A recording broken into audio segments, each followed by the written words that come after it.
Mes salutations à vous, très chers téléspectateurs. Je suis ravie de vous retrouver encore une fois pour un dossier ouvert. Et j'ai sur ce plateau Maître Marc Tuité, avec qui je vais échanger justement sur un dossier qui est sur la table en ce moment et qui parle du fait que, voilà, le problème de l'homme congolais est mental. Maître Marc, bonjour. Bonjour, madame. Alors, lors de notre précédente échange, vous avez souligné quelque chose. Vous m'aviez dit que voilà, le problème de l'homme congolais est mental. Du coup, cette phrase est restée dans ma tête. Et je pense qu'aujourd'hui, nous allons peut-être donner l'occasion à nos téléspectateurs de pouvoir comprendre de quoi il s'agissait, parce qu'ils ont vu ça dans un magazine qu'on intitule ici chez C24+, Valeur ajoutée. Alors, que voulez-vous vraiment dire à ce propos ? Merci beaucoup, madame. J'avais dit que le problème de l'homme congolais, il est mental.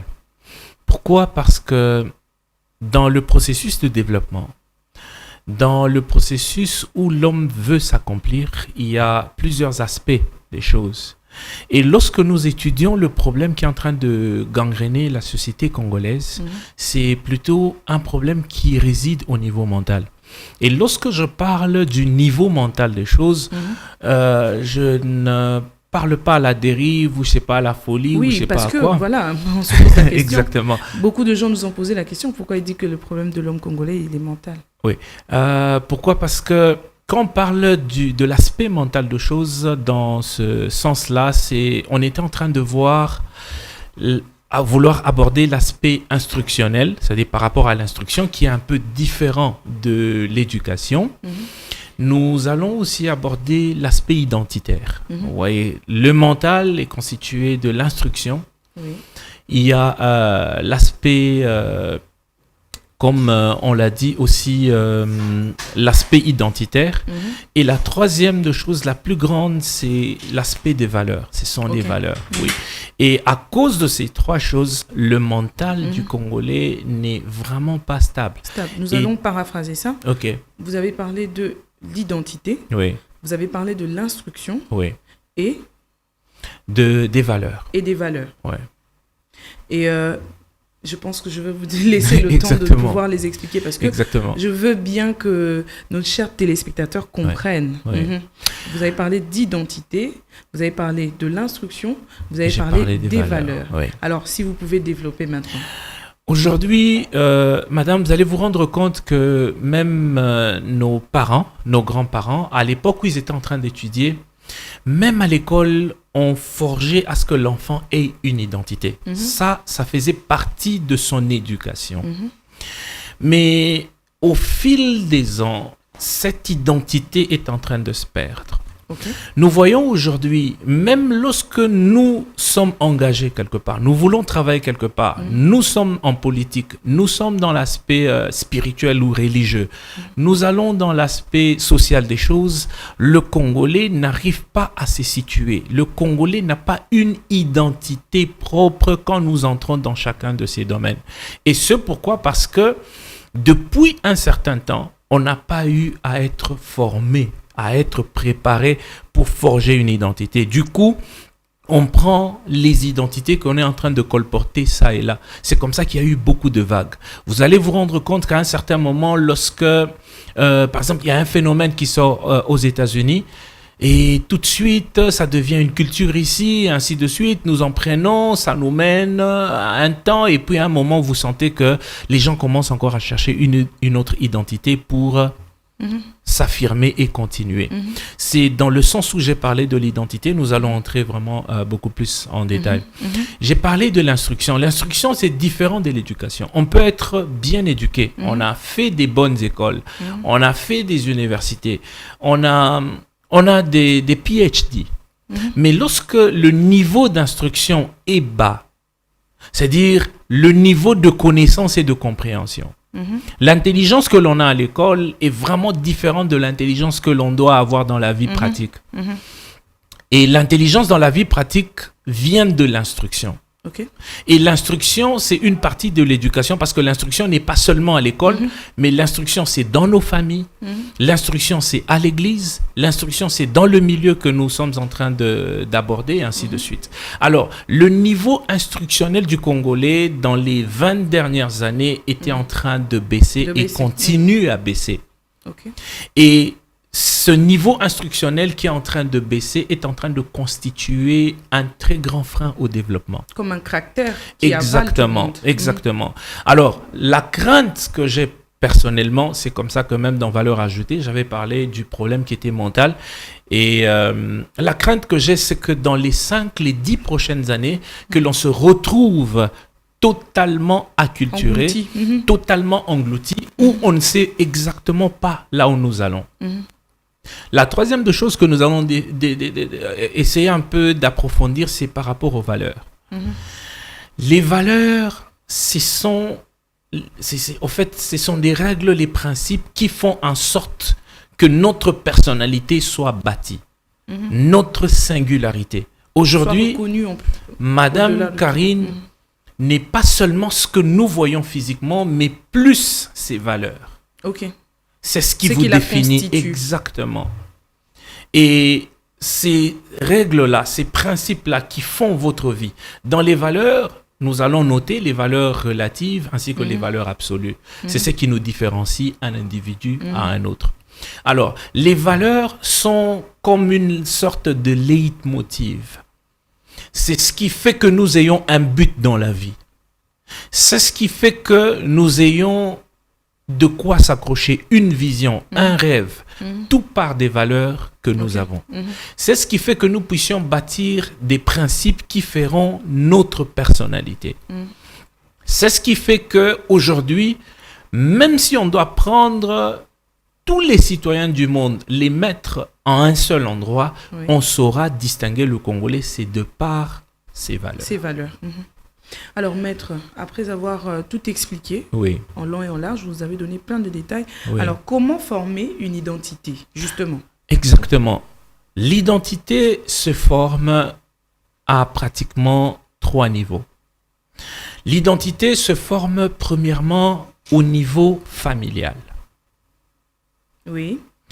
Pourquoi? Parce que vous allez vous rendre compte que dans nos 5 premières années, c'est-à-dire dès notre naissance jusqu'à nos 5 ans, nous passons 90% de notre temps ou 95% de notre temps, non seulement en famille, mais en train d'observer. Ok. C'est là que notre identité se forme. Se crée. Alors, c'est que l'enfant est en train d'observer. Ça fait en sorte que prochainement, il s'identifie à ça. Et il reproduit. Exactement, parce que l'identité fait en sorte que tu reproduises. C'est ça, au fait, ton modus vivendi, ta façon de vivre. C'est ça ton identité. Lorsque quelqu'un te voit, il se dit non. En tout cas, là, après avoir fini, là, il va aller de l'autre côté, on va de l'autre côté. Tu as déjà créé une identité. On sait déjà exactement des manières de vivre, de façon d'être. Une façon d'être, en fait. Et ta façon de voir. Et cela témoigne aussi de la qualité de la famille dans laquelle tu sors. Exactement.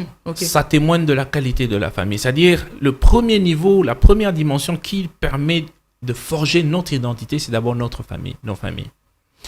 La deuxième sphère qui peut faire en sorte que nous puissions vraiment forger notre identité, c'est le milieu scolaire ou le milieu estudiantin, le milieu académique, ainsi de suite. Ça forge grandement notre identité.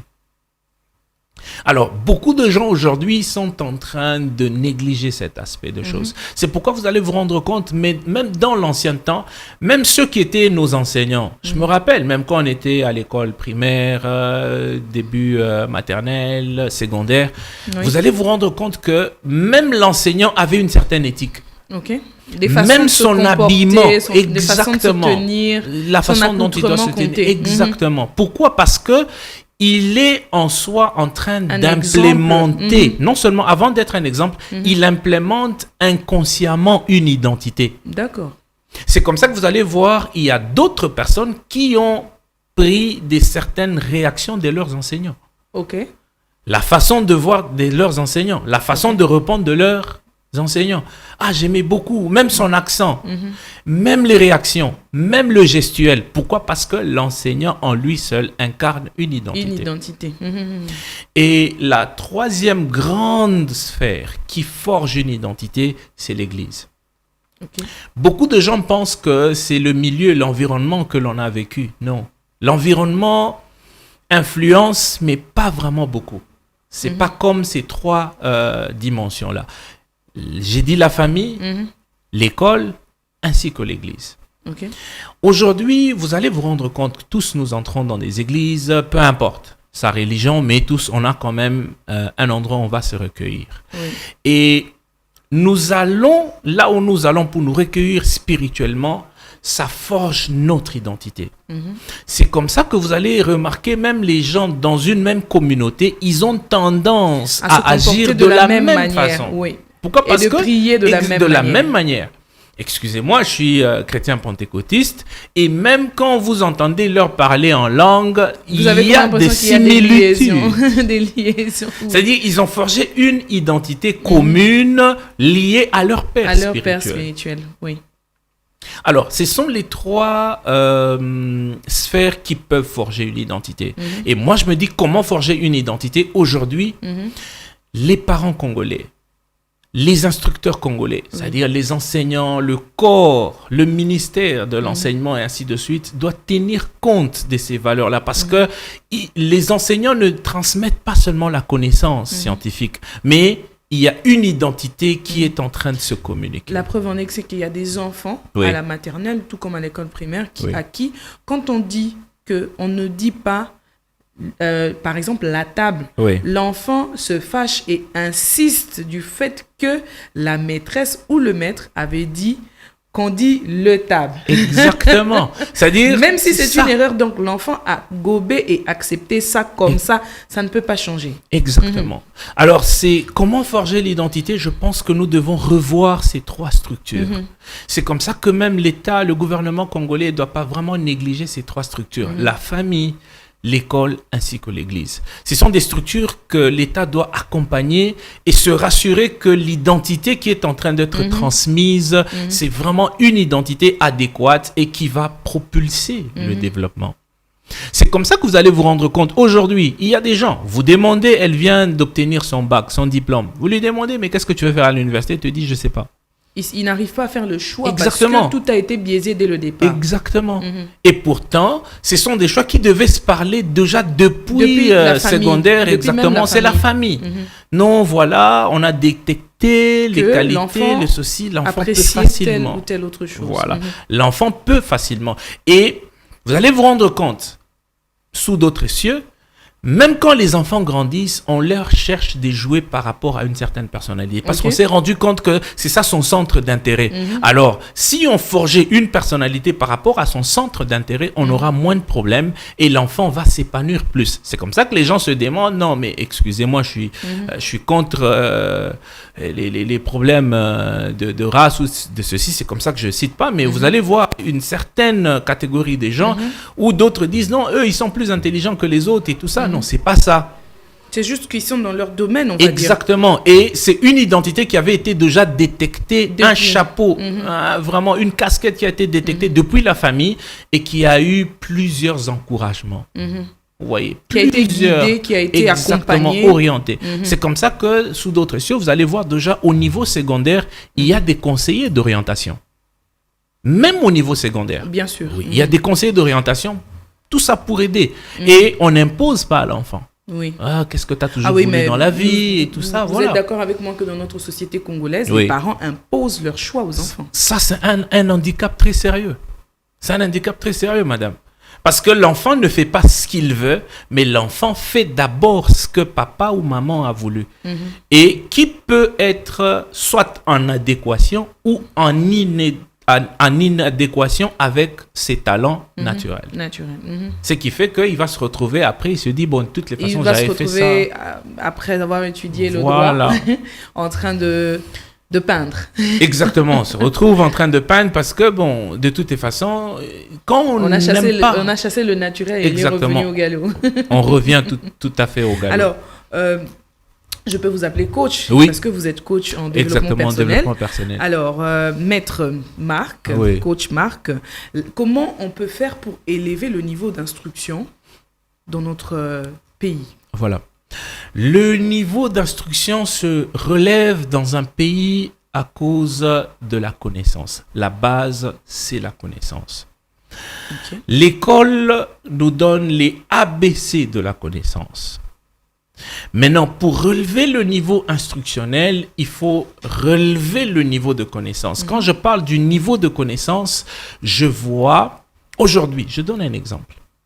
Les bibliothèques, Ok. c'est à peine que les gens les consultent. On n'a pas cette culture-là, je vais dire. À Exactement. peine. C'est déjà un sérieux À problème l'université. à pour peine à relever le niveau l'université, instructionnel. Ouais, On insiste à ce que exactement. les C'est à étudiants peine. Voilà. aillent. Consulter et Consulter. il peut aller à la bibliothèque uniquement pour le cadre des recherches. Oui. Vous voyez? Et vous allez vous rendre compte que si c'est uniquement pour la recherche, c'est juste pour un temps. Le cerveau n'est pas habitué à ça. Ok. Et une fois cette étape passée, c'est fini, comme vous l'avez dit, on revient au galop. On n'a pas le temps de lire. Ce que nous avons à l'école, tout ce qu'on nous transmet à l'école, ça Ce n'est que des permet bases. de formaliser notre intelligence, Ok. donner juste de la forme à notre intelligence. Ok. Maintenant, l'instruction, c'est ce qui nous permet de nourrir, construire. de construire notre intelligence, nourrir le cerveau, être à mesure maintenant de faire un plus. C'est comme ça que vous allez voir. Nous avons vu les mêmes principes mathématiques, les mêmes principes physiques, mais que d'autres en ont ajouté une instruction et aujourd'hui, ils en ont inventé des choses. Oui. Ils sont partis sur ces bases-là pour développer autre chose. Exactement. Voilà. Alors, pour relever le niveau instructionnel, je pense que nous devons avoir la culture des lectures. Ok. Il faut avoir une discipline. Moi, personnellement, pour arriver à mon statut de coach, j'ai eu à passer aussi par vraiment beaucoup de disciplines de lecture. Ça, c'est d'abord la première des choses. Parce que c'est la lecture qui nourrit l'esprit. Et au début, vous pouvez commencer. Ça ne va pas vous demander grand-chose. 5 pages, 10 pages le jour. Vous êtes sûr qu'ils vont y arriver? C'est Au moins simple. 2 par C'est jour. simple.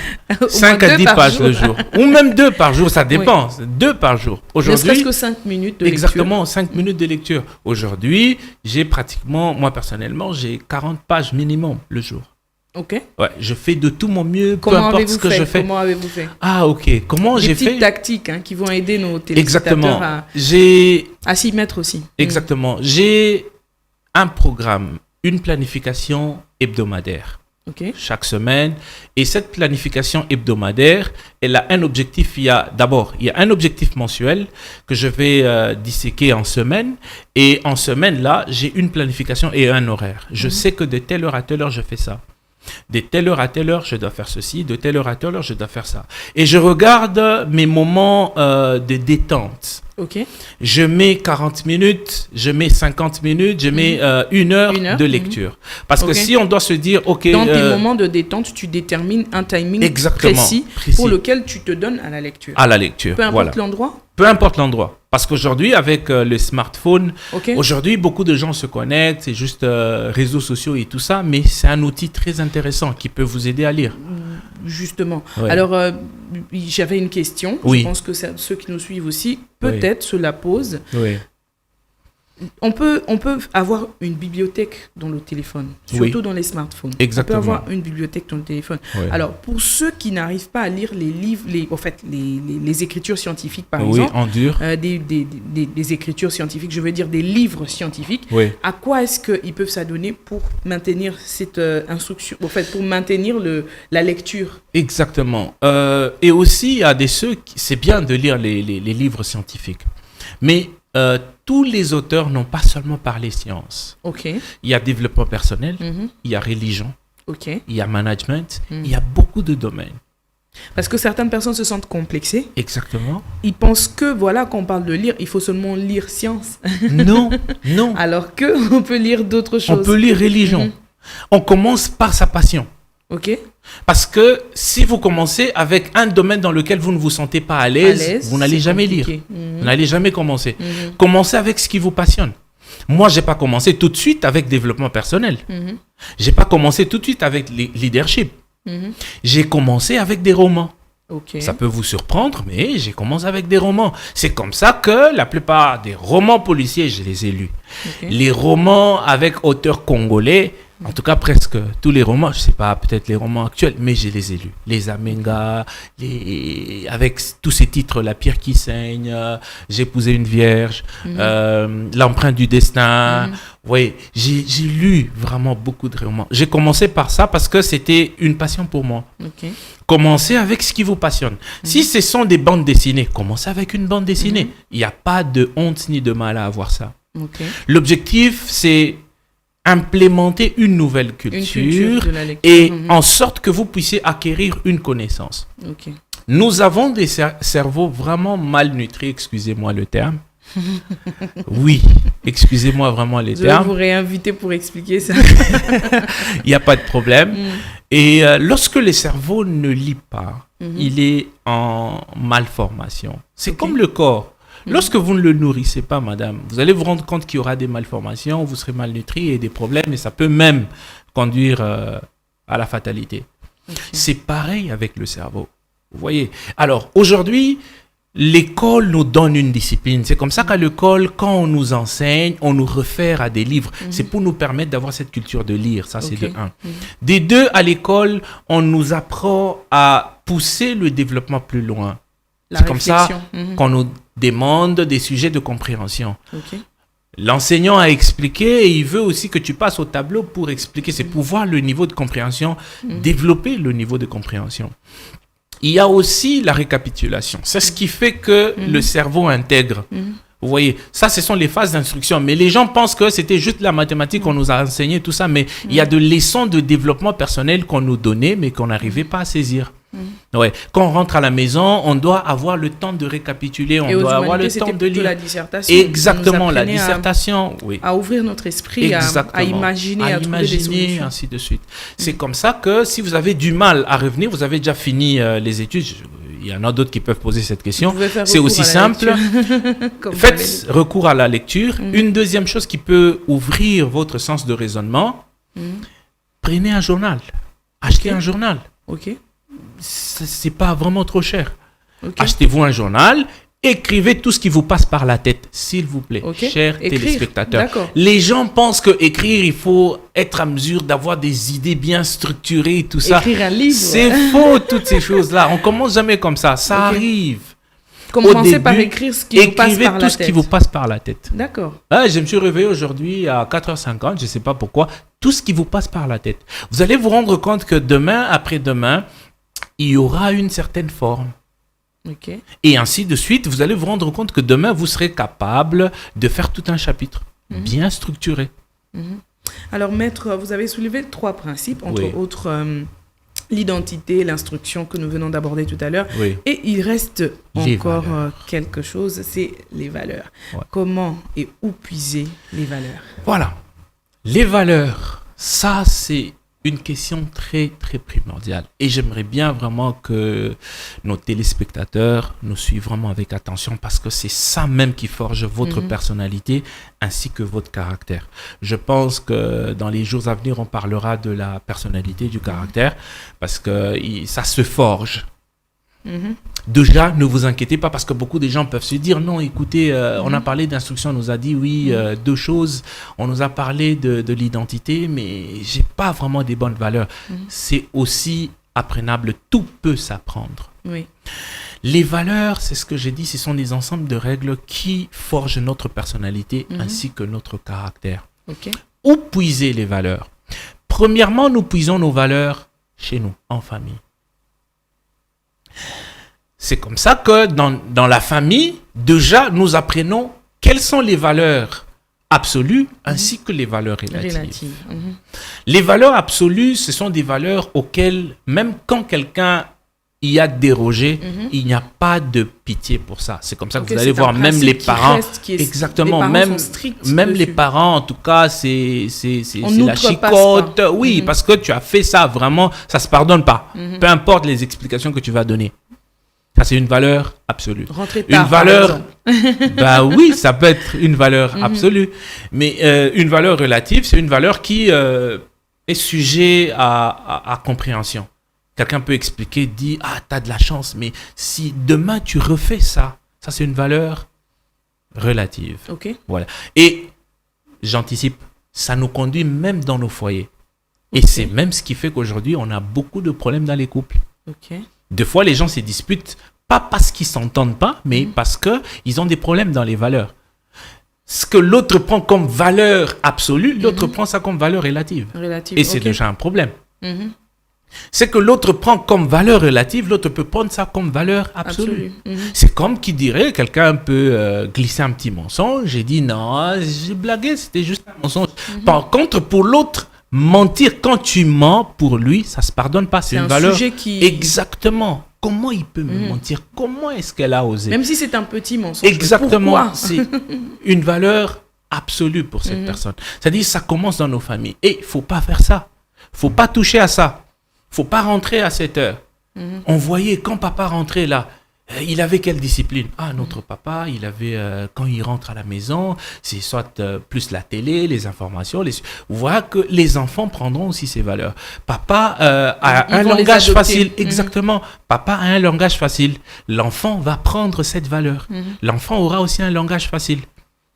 Ah non, mais à chaque fois, quand maman s'entendait pas avec papa, papa tapait. Donc, quand une femme n'écoute pas, il faut la taper. taper. C'est-à-dire, l'enfant Ça commence déjà là. exactement à prendre cette valeur. C'est comme ça que tu te rendras compte que même l'enfant, si l'enfant grandit, c'est, au fait, lui ne sait que faire ça. Ok. Ouais. Alors, il y a des familles où on a commencé, c'est comme aujourd'hui, je vais vraiment ouvrir une parenthèse. Excusez-moi, c'est au nom vraiment de la connaissance qu'on le dit. Oui. Ça peut toucher certaines personnes, mais c'est pour nous aider. Aujourd'hui, moi j'ai dit le problème que nous avons en Afrique, dans le leadership politique. Je n'ai cité personne. J'ai parlé de l'Afrique. D'accord. Ok. C'est pourquoi j'ai dit le problème du Congolais, il est mental. Vous allez vous rendre compte que l'homme africain, il est chef. Il n'aime pas l'opposition d'idées. Ok. Papa arrive à la maison, c'est ce que papa a dit, c'est ce qui est vrai. C'est oui, amen. Exactement. Ça commence déjà dans la maison. Vous prenez un homme comme ça, vous lui donnez une portion de responsabilité dans la sphère politique. Il va emporter quelle valeur? Les mêmes. Je que suis ça qu'il le avait. chef. C'est ce que moi je dis qu'on va faire. Je suis le chef. Et ce que j'ai dit. C'est ce qu'on va faire. Exactement. Que ce soit bien ou mauvais. Et nous, enfants, surtout en Afrique, ce qui nous différencie des Occidentaux, il y a eu cette liberté d'expression et d'opinion dès la maison. Mais ici, chez nous, tu ne peux pas parler, tu ne peux pas corriger, tu ne peux pas dire. S'il faut parler, papa, dis-lui ce qu'il veut entendre. Ne lui dis pas ce qu'il faut. Vous voyez? Alors, oui, nous sommes africains, on va c'est- dire. imaginez-vous, on me prend comme conseiller d'une grande autorité. Ok. Vous pensez que je lui dirai ce qu'il faut ou je lui dirai ce qu'il veut entendre? Ah, c'est là où ça commence à Ah, biaiser. c'est pourquoi je vous ai dit que le problème du Congolais, il est mental. Alors, ça vient des valeurs que nous avons acquises. C'est comme ça que plus nous sommes parents, nous devons faire en sorte que nos enfants apprennent à s'exprimer. Même si l'idée est mauvaise, moi, c'est ce que j'ai toujours dit. Même si l'idée est mauvaise, écoute-la Qu'il arrive jusqu'au bout. d'abord à l'exprimer. Et tu sauras par où le repêcher. Parce que l'idée n'a jamais été, aucune idée n'a jamais été mauvaise dans sa totalité. Non, il y a toujours des parts de vérité. Ok.